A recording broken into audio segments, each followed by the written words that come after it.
Kaya yan, nagluto tayo ng bangos, yung sobra kanina. Gawin naman natin dito,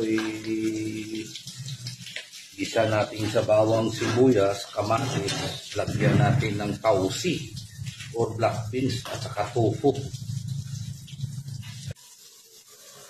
Pag naamoy yung aroma, pwede na ito.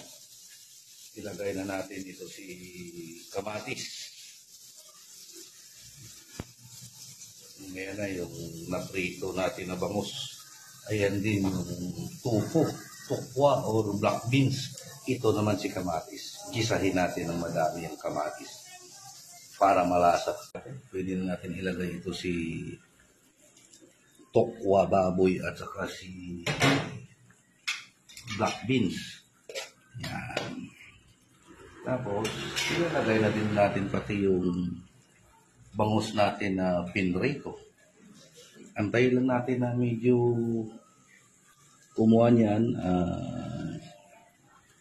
mag-sticky ng kaunti. Goods na din yun, yung bangus with tofu and black beans. Tama na yun. Patayin na natin.